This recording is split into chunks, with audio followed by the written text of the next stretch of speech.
ನಮಸ್ಕಾರ.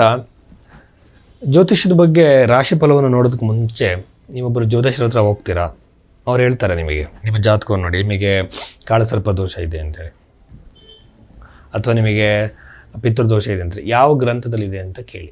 ಕಾಳಸರ್ಪ ಅನ್ನೋ ದೋಷ ಅನ್ನುವಂಥದ್ದೇ ಜ್ಯೋತಿಷ್ಯದಲ್ಲಿ ಇಲ್ಲ.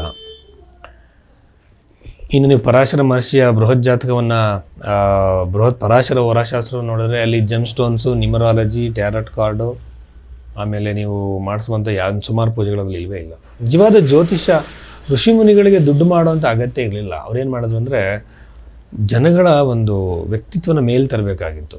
ಈ ಈ ಸೃಷ್ಟಿಯ ಒಂದು ಇದನ್ನು ತಿಳ್ಕೊಬೇಕಾಗಿತ್ತು. ನಮ್ಮ ಹುಟ್ಟಿನ ಒಂದು ಏನಿದೆ ಇದರ ಒಂದು ಉದ್ದೇಶ ತಿಳ್ಕೊಬೇಕಾಗಿತ್ತು. ಹಾಗಾಗಿ ಜ್ಯೋತಿಷ್ಯವನ್ನು ಕಂಡಿಡಿದ್ರು. ಯಾಕೆ ಈ ಥರ ಆಗ್ತಾ ಇದೆ, ಪ್ಲಾನೆಟರಿ ಕಾಂಬಿನೇಷನಿಂದ ಗ್ರಹಗಳಿಂದ ನಮ್ಮ ಜೀವನದ ಮೇಲೆ ಹೆಂಗೆ ಪರಿಣಾಮ ಆಗುತ್ತೆ ಅಂತ ಹೇಳಿದ್ರು. ಗ್ರಹಗಳ ಪರಿಣಾಮನೇ ನಮ್ಮ ಮೇಲೆ ಆಗಲ್ಲ ಅನ್ನೋರು ಬರೀ ಸೂರ್ಯಗ್ರಹದ ಪರಿಣಾಮವನ್ನು ಸೈಕಲಾಜಿಕಲ್ ಎಫೆಕ್ಟ್ ನಮ್ಮ ಮೇಲೆ ಹೇಗಾಗುತ್ತೆ ಅಂತೇಳಿ ನೀವು ಗೂಗಲಲ್ಲಿ ನೋಡಿರಿ. ಸೂರ್ಯನಿಂದ ನಮ್ಮಲ್ಲಿ ಎಷ್ಟು ಸೈಕಲಾಜಿಕಲ್ ಚೇಂಜಸ್ ಆಗುತ್ತೆ ಅಂತೇಳಿ. ಮನುಷ್ಯ ವಾತಾವರಣಕ್ಕೆ ಅವನ ಎನ್ವಿರಾನ್ಮೆಂಟಿಗೆ ಇದಾಗಿರುವಂಥವನು, ಅವನು ಸಣ್ಣದ್ದು ಅವನ ಮೇಲೆ ಪರಿಣಾಮ ಬೀರುತ್ತೆ. ಸೊ ಈಗಿದ್ದಾಗ ಜ್ಯೋತಿಷ್ಯ ಅನ್ನೋದು ಸತ್ಯ, ಕರ್ಮದ ಆಧಾರವಾಗಿ ಎಲ್ಲ ನಡೆಯುತ್ತೆ. ಕೆಲವು ನಮ್ಮ ಕೈಲೂ ಇದೆ.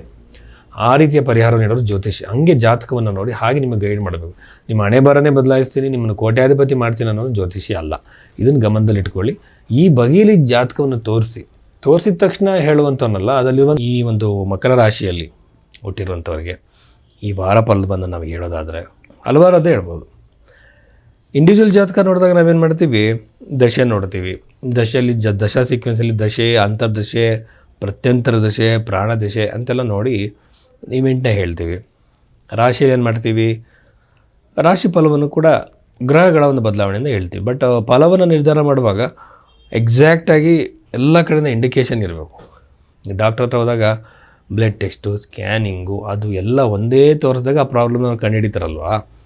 ಹಾಗೆ ಇದು ರಾಶಿಯಿಂದ, ಲಗ್ನದಿಂದ, ದಶೆಯಿಂದ ಎಲ್ಲ ಕಡೆಯಿಂದ ಒಂದು ಈವೆಂಟ್ ಸಾಬೀತಾದಾಗಲೇ ಅದು ನಡೆಯೋ ಸಾಧ್ಯತೆ ಹೆಚ್ಚು.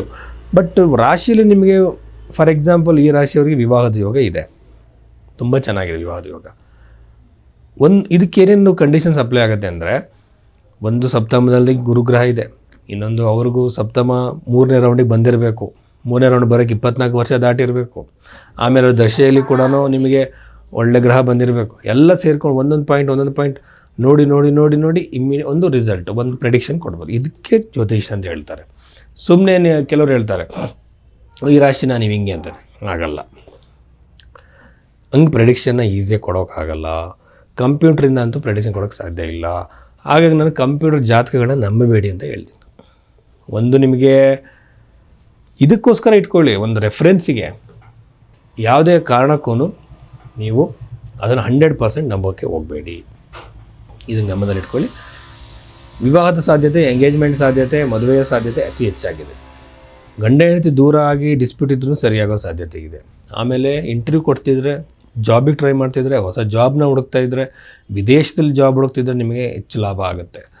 ಆಮೇಲೆ ನಿಮಗೆ ಇನ್ನೊಂದು ಥರದಲ್ಲಿ ಹೇಳಬೇಕು ಅಂತಂದರೆ, ಒಂದು ಬಿಸ್ನೆಸ್ಗೆ ಹೊಸ ಐಡಿಯಾಗಳು ಬರುತ್ತೆ.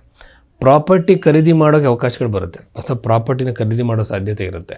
ಅದು ಸಂಬಂಧಪಟ್ಟಂತಹ ಲೋನು ಇನ್ನೊಂದು ನಿಮಗೇನೋ ಸಿಗಾಕೊಂಡಿದೆ ಅಂದರೆ ಸರಿಯಾಗೋ ಸಾಧ್ಯತೆ ಇರುತ್ತೆ. ಸೊ ಇಲ್ಲಿ ಮಲ್ಟಿಪಲ್ ವೇಲ್ ನೋಡಿದಾಗ ಮಕರ ರಾಶಿಯವರಿಗೆ ಒಂದು ಲಾಭದಾಯಕ ಆಗಿರುವಂಥದ್ದು, ಅದೃಷ್ಟಕರವಾಗಿರುವಂತಹ ಈ ಸಮಯ ಅಂತ ಹೇಳ್ಬೋದು ನಾವು. ಸೊ ಇಷ್ಟು ವಿಚಾರಗಳಿದೆ. ಕಣ್ಣಿನ ಆರೋಗ್ಯದ ಬಗ್ಗೆ ಸ್ವಲ್ಪ ಗಮನ ಕೊಡಿ. ಹಲ್ಲುಗಳ ಆರೋಗ್ಯದ ಬಗ್ಗೆ ಸ್ವಲ್ಪ ನೀವು ಗಮನ ಕೊಡಲೇಬೇಕು. ಯಾಕೆಂದರೆ ಸ್ವಲ್ಪ ಹದಗೆಡೋ ಸಾಧ್ಯತೆ ಹೆಚ್ಚಾಗಿದೆ ಅಂತ ಹೇಳ್ಬೋದು. ಸೊ ಇಷ್ಟು ವಿಚಾರಗಳು ಮಕರ ರಾಶಿಗೆ ಸಂಬಂಧಪಟ್ಟಿದ್ದು.